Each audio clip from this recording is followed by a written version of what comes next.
चार बाँस 24 गज अंगुली अष्ट प्रमाण।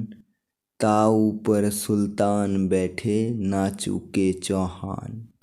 ये कोई कविता नहीं है, ये छंद पे लिखा गया मौत का फरमान था। इन शब्द के मदद से एक नेत्रहीन योद्धा ने अपने शत्रु को मौत के घाट उतार दिया था। ये कविता कहा गया था सम्राट पृथ्वीराज चौहान को, और ये कविता को समझकर सम्राट पृथ्वीराज चौहान ने अपनी आंखों की रोशनी खोने के बाद भी शब्दभेदी बाण से सुल्तान मोहम्मद घोरी को मौत की नींद सुला दिया था।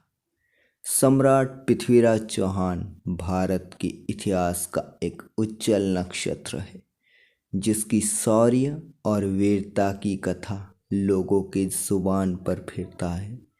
पृथ्वीराज का जन्म सन 1149 को अजमेर में महाराज सोमेश्वर चौहान के घर हुआ था।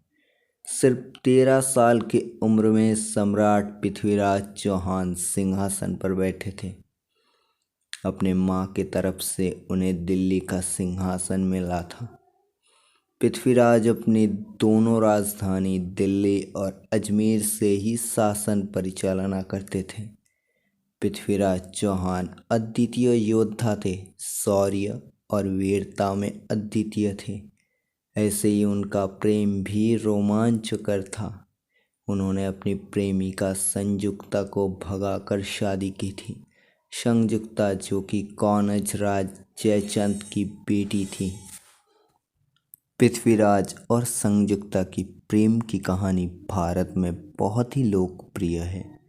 जब सुल्तान मोहम्मद घोरी भारत के ओर अग्रसर हो रहे थे, उसे प्रतिरोध करने के लिए पृथ्वीराज चौहान आगे बढ़ते हैं और दोनों के बीच तराइन के पहले युद्ध होते हैं, जिसमें मोहम्मद घोरी बुरी तरह पराजित होते हैं।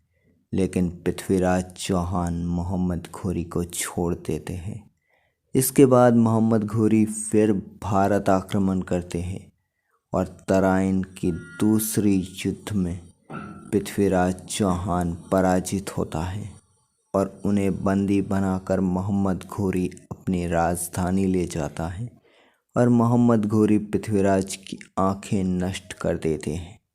उसके बाद मोहम्मद घोरी को पता चलता है कि पृथ्वीराज चौहान शब्दभेदी बाण चला सकते हैं, तो मोहम्मद घोरी पृथ्वीराज को शब्द सुनकर निशाना लगाने को बोलता है और उसके हाथ में धनुष बाण दे देते हैं। लेकिन जैसे ही सुल्तान मोहम्मद घोरी तीर चलाने के आदेश देते हैं, वो आवाज़ सुनकर सम्राट पृथ्वीराज मोहम्मद घोरी को अपना निशाना बना लेता है और सम्राट पृथ्वीराज का अपर्थ निशाना से मोहम्मद घोरी बच नहीं पाता और ऐसे ही सम्राट पृथ्वीराज चौहान अपने दृष्टि खोने के बाद भी अपने शत्रु को मौत के घाट उतार देता है।